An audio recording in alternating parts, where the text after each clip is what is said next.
Tuhan firman-Mu ajaib, kekal meski gunung menghilang.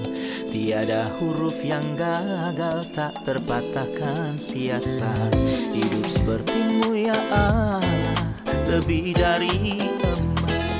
Aku bersaksi kitab-Mu, kitab yang suci. Terdengarkan firman-Mu, hibur hati yang luka. Terangilah langkahku kemanapun ku pergi.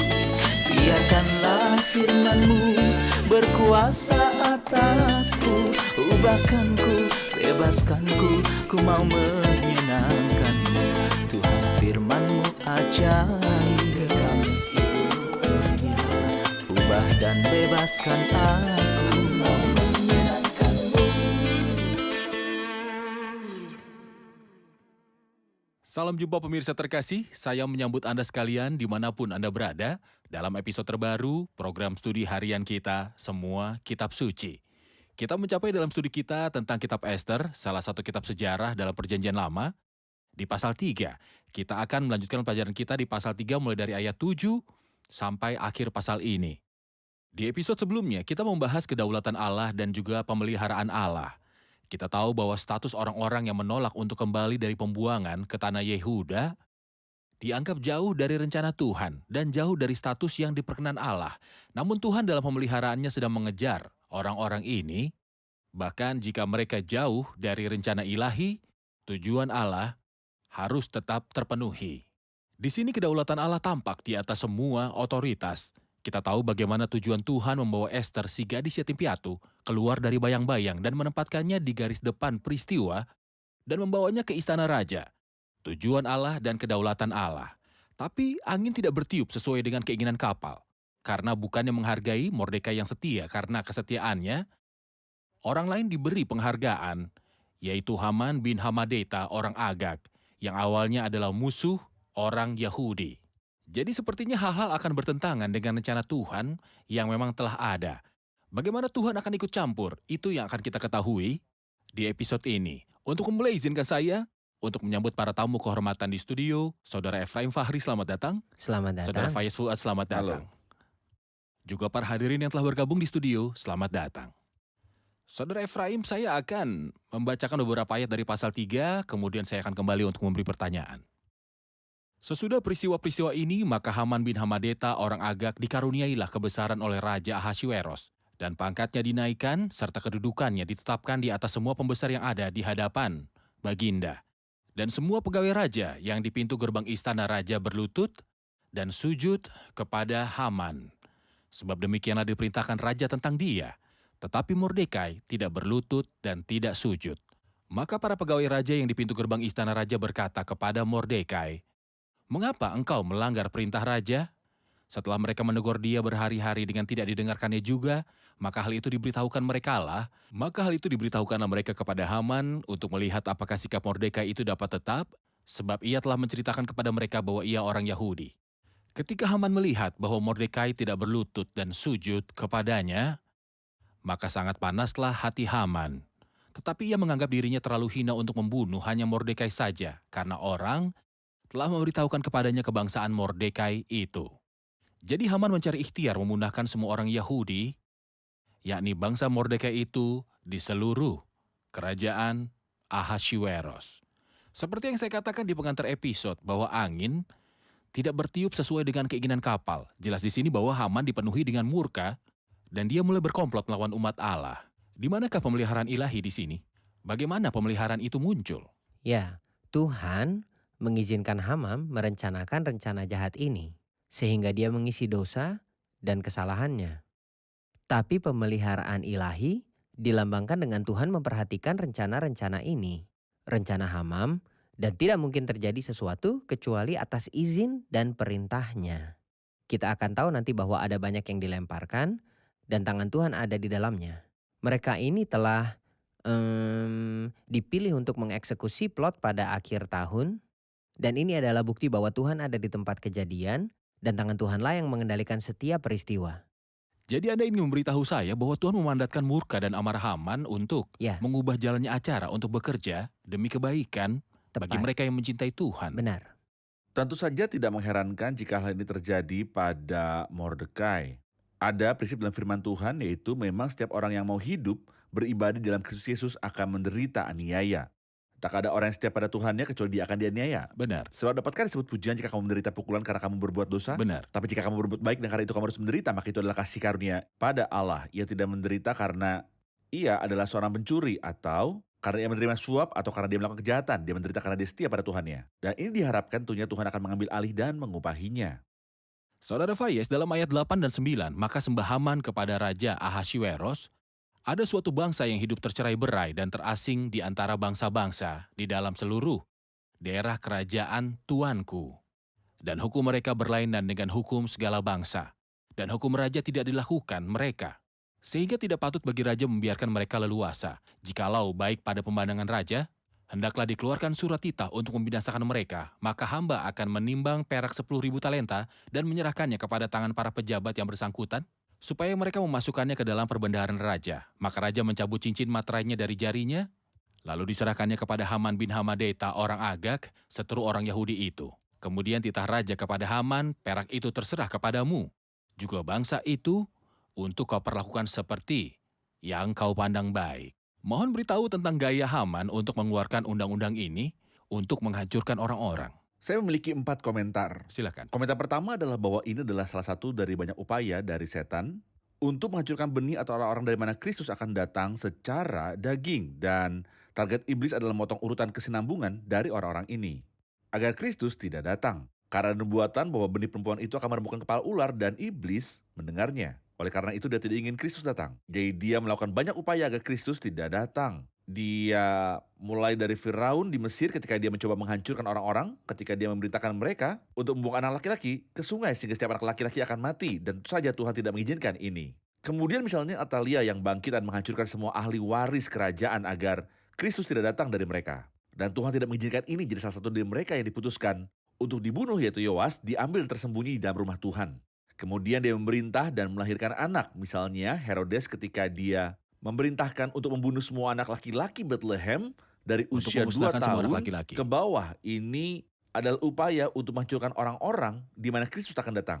Tapi Tuhan di tempat tinggi lebih kuat dan dia yang duduk di surga akan tertawa. Tuhan akan mencemooh mereka. Tuhan bertanggung jawab untuk menggenapi firman yang keluar dari mulutnya. Komentar kedua, saya terkejut dengan raja dan pangeran dan penguasa yang seharusnya menjadi raja di rakyat atau gubernur rakyat. Haman memberi tahu Raja Ahasiweros ada suatu bangsa.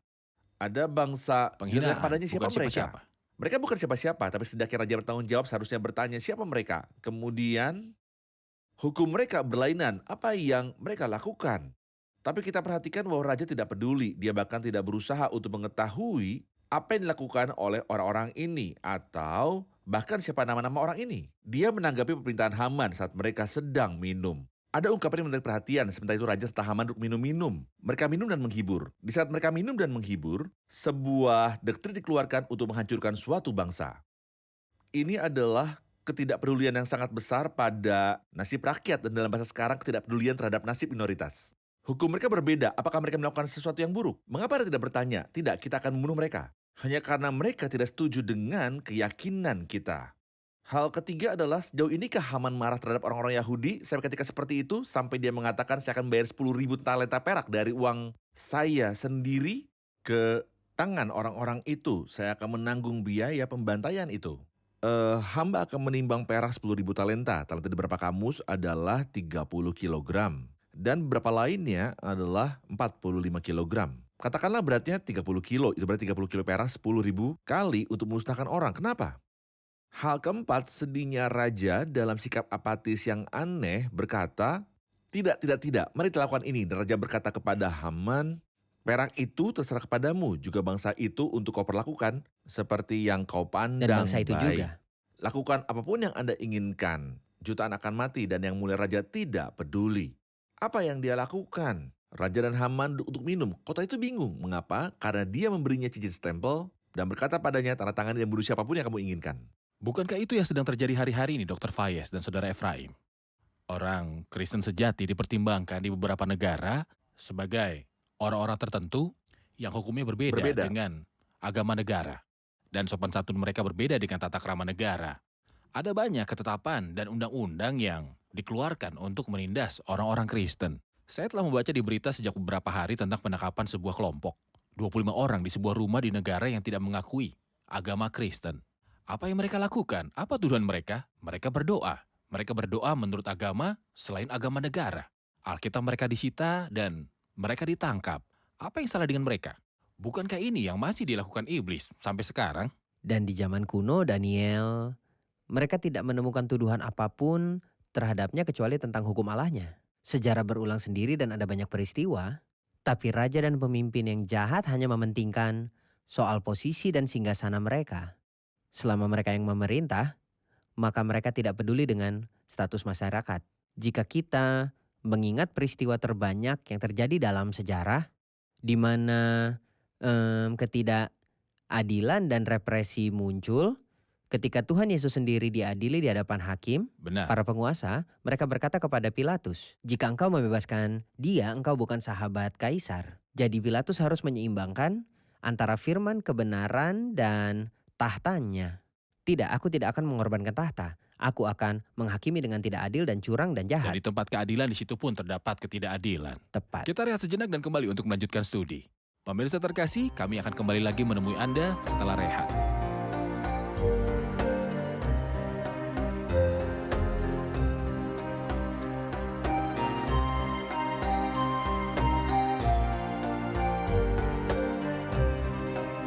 Kami telah kembali pemirsa terkasih untuk bertemu dengan hadirin dan menjawab pertanyaan mereka. Silakan. Saya punya pertanyaan, Ya. mengapa Tuhan mengizinkan bahwa orang beriman jatuh ke tangan orang fasik semudah itu? Mengapa Tuhan membiarkan orang percaya jatuh ke tangan orang fasik? Bukan hanya Mordekai di tangan Haman, tetapi juga semua orang Yahudi jatuh ke tangan Haman. Mengapa?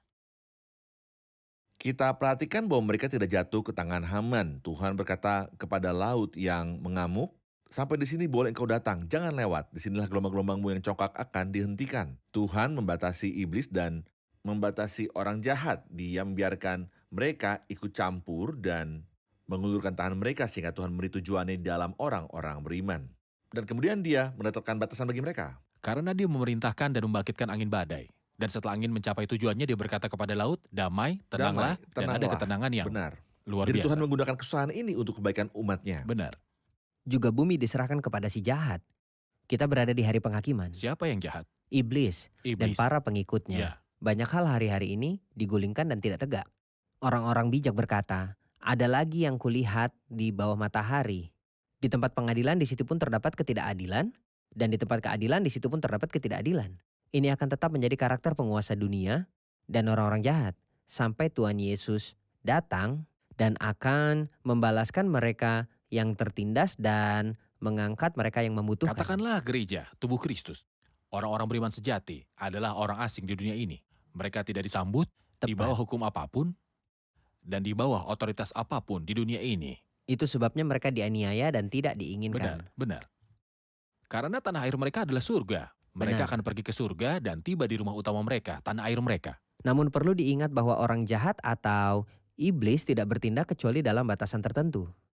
Tidak melebihi apa yang diizinkan. Benar. Semua dalam kendali Tuhan. Tentangnya tertulis ketika ia menentukan batas kepada laut supaya air jangan melanggar titahnya. Bagus sekali.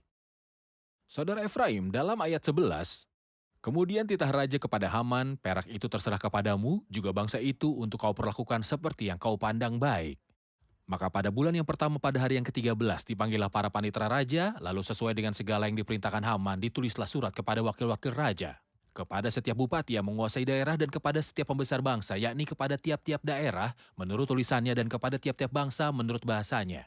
Surat itu ditulis atas nama Raja Ahasuerus dan dimaterai dengan cincin materai raja. Begitu banyak detail yang memberitahu kita bagaimana dia mengeluarkan hukum dan memberikannya kepada ahli-ahli Taurat, dan setiap provinsi dari 127 menulisnya dalam bahasanya. Begitu banyak prosedur sepertinya mengeluarkan undang-undang untuk menghancurkan orang yang lemah. Ini hukum yang memberi takdir pemusnahan seluruh bangsa. Dan perlu diingat ini adalah keputusan kerajaan. Dan ketetapan ini menurut hukum orang Media dan Persia tak akan berubah. Dan jangan lupa bahwa kerajaan Persia tersebar luas di lebih dari satu benua, Asia, Afrika, dan Eropa. Dan mencakup sekitar 127 provinsi atau negara.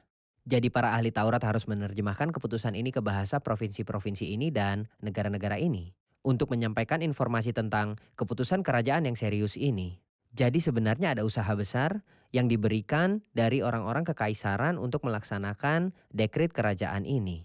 Saudara Fayez, dalam ayat 14 dan 15, salinan surat itu harus diundangkan di dalam tiap-tiap daerah lalu diumumkan kepada segala bangsa supaya mereka bersiap-siap untuk hari itu.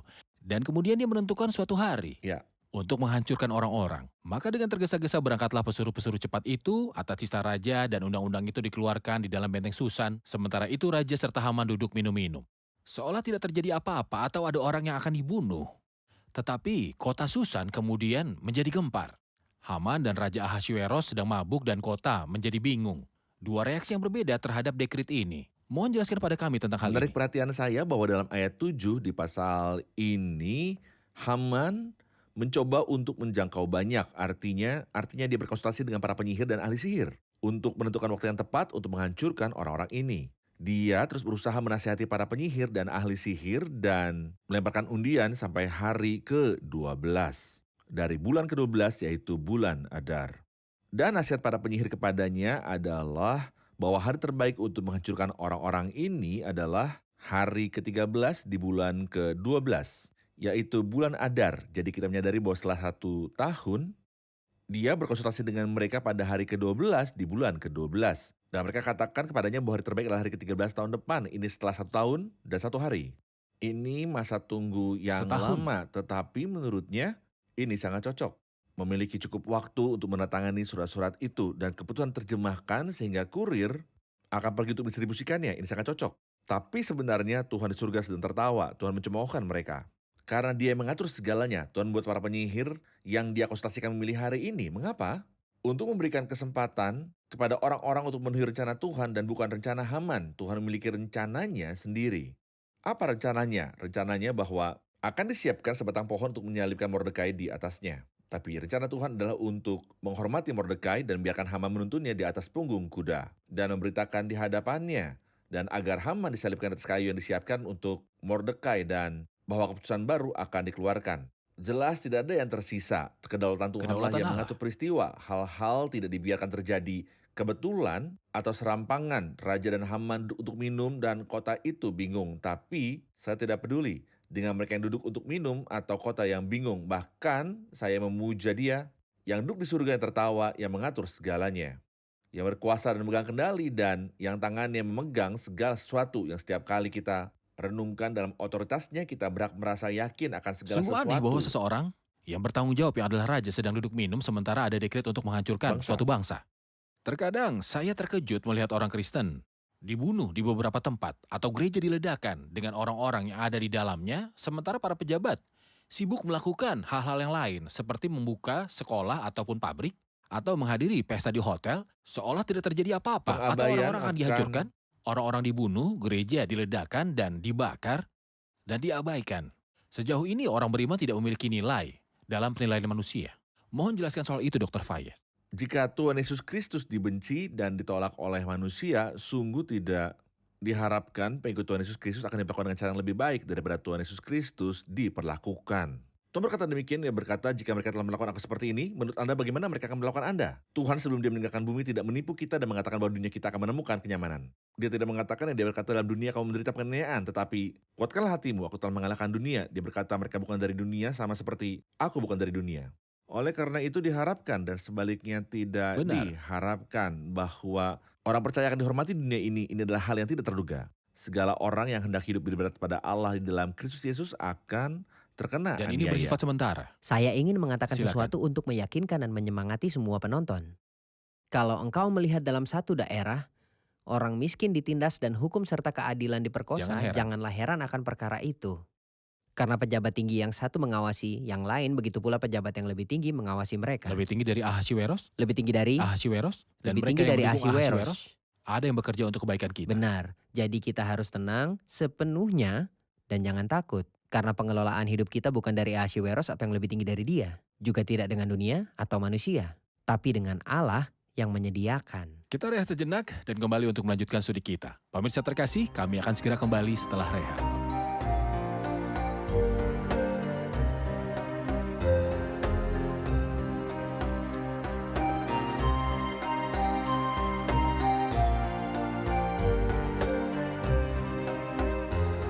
Kami telah kembali pemirsa terkasih untuk melanjutkan pelajaran kita dalam kitab yang luar biasa ini di kitab Ester.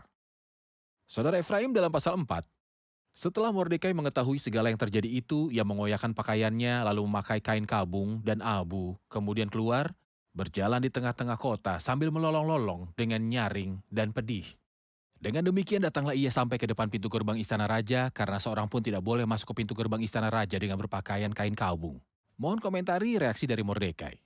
Tentu saja dia takut dan terganggu karena dia tahu bahwa keputusan ini tidak mungkin dirubah. Dan hukum orang Media dan Tidak Persia berubah. tidak berubah. Apalagi ketetapan ini menyangkut seluruh rakyat, seluruh bangsa. Bangsa ini adalah bangsanya Mordekai. Itu sebabnya reaksinya adalah takut dan mengenakan kain kabung dan berteriak dengan tangisan yang keras dan pahit. Tidak ada yang boleh masuk ke gerbang raja berpakaian kain kabung. Mohon ceritakan tentang orang susah yang mendekat kepada Allah. Mungkinkah dia menolak mereka? Saat aku patah hati, sedih, dan lelah, bagaimana cara Tuhan menyambut saya? Mohon beritahu bagaimana Tuhan menyambut kami. Tuhan menyambut yang susah, berbahagialah orang yang miskin di hadapan Allah. Tuhan turut campur tangan dalam penderitaan setiap orang. Tuhan tidak menolak yang miskin atau yang membutuhkan dan kecil di matanya sendiri. Dia adalah Tuhan atas segalanya dan semua sama di matanya. Tidak ada yang berbeda di mata Tuhan antara yang kaya dan yang miskin. Dia adalah Tuhan atas segalanya dan dia menyambut semua orang. Pintunya selalu terbuka. Dia pernah berkata, barang siapa datang kepadaku, ia tidak akan kubuang. Ini jugalah yang membuat kita memperhatikan orang-orang susah dan miskin. Ada pertanyaan? Apakah ada perbedaan antara pekerjaan iblis dan pencobaan? Apakah setiap hal buruk dilakukan oleh iblis lalu kemudian dipakai Tuhan untuk kebaikan? Atau mungkinkah Tuhan menempatkan kita dalam situasi yang sulit? A. Mohon beritahu perbedaan antara rencana iblis untuk kita dan pencobaan-pencobaan yang Allah sendiri izinkan untuk kita lalui supaya dia bisa melatih kita. Ada dua macam godaan. Godaan yang saya sebabkan sendiri. Apabila seorang dicobai, jangan ia berkata pencobaan ini datang dari Allah. Sebab Allah tidak dapat dicobai oleh yang jahat. Ia sendiri tidak mencobai siapapun. Dan ada godaan yang melibatkan diri saya melalui ketidaktaatan saya kepada Tuhan. Atau dengan perilaku memalukan yang tidak menghormati Tuhan. Saya melibatkan diri dalam godaan ini, jadi ini bukan dari Tuhan. Dia mengizinkan mereka, tapi aku yang melibatkan diri di dalamnya.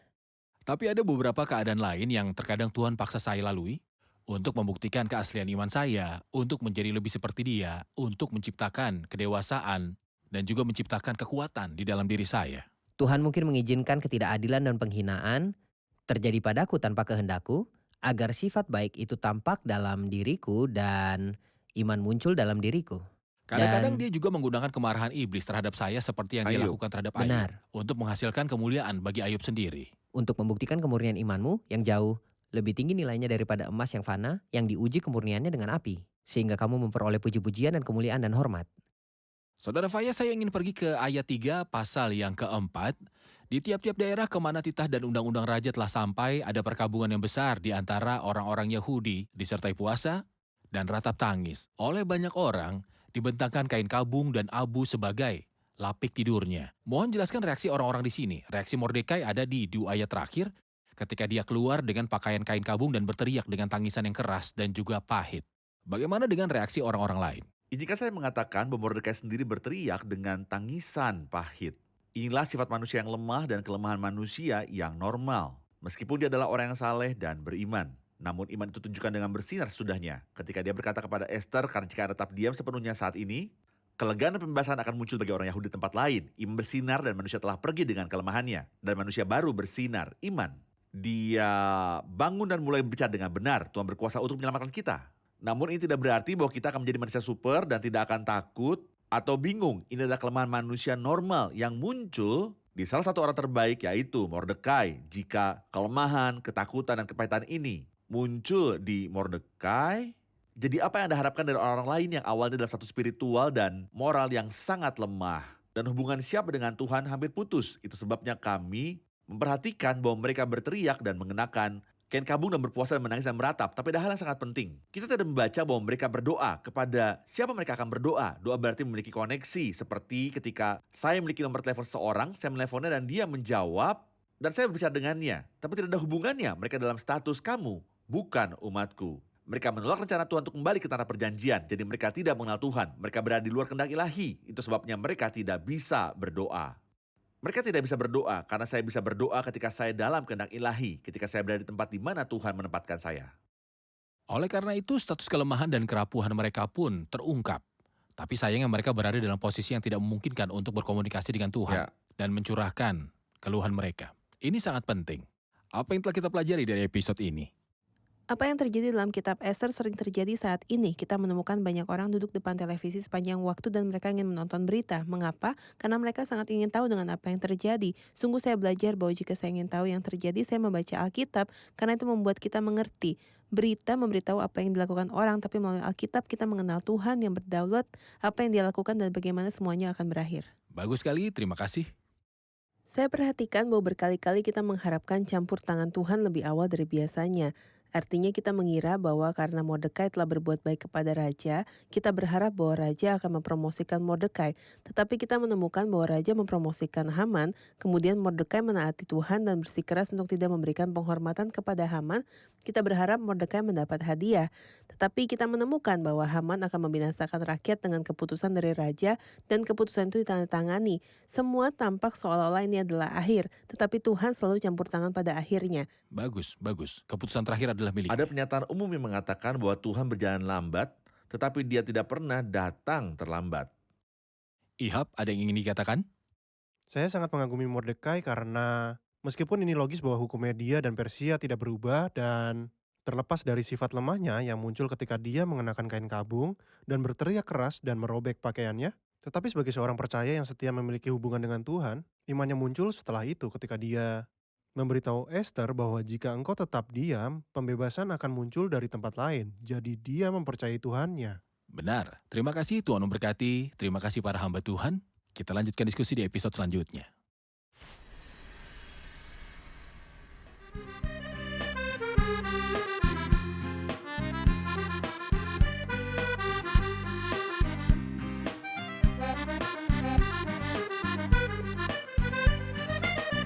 أحببت أن سيدي يسمع صوتي ودعائي ويستجيب طلباتي فهو مخلصي رجائي أمل نحوي أذنه لذاك أدعوه أنا مدة عمري كلها فهو الإله ربنا الرب صديق قوي كذاك حنان أمين حافظ كل البسطاء مخلص متضعين يا نفسي قومي وارجعي إلى مقام راحتك إليك أحسن العالي عودي إذا لنعمتك.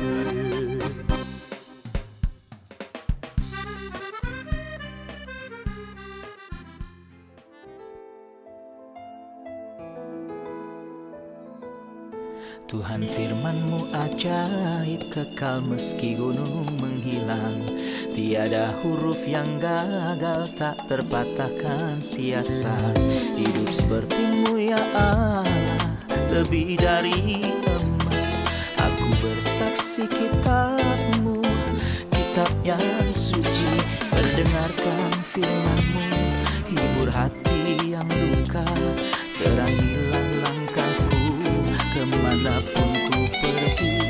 Biarkanlah firman-Mu berkuasa atasku. Ubahkanku, bebaskanku, ku mau menyenangkan-Mu. Tuhan firman-Mu ajaib, ubah dan bebaskan aku.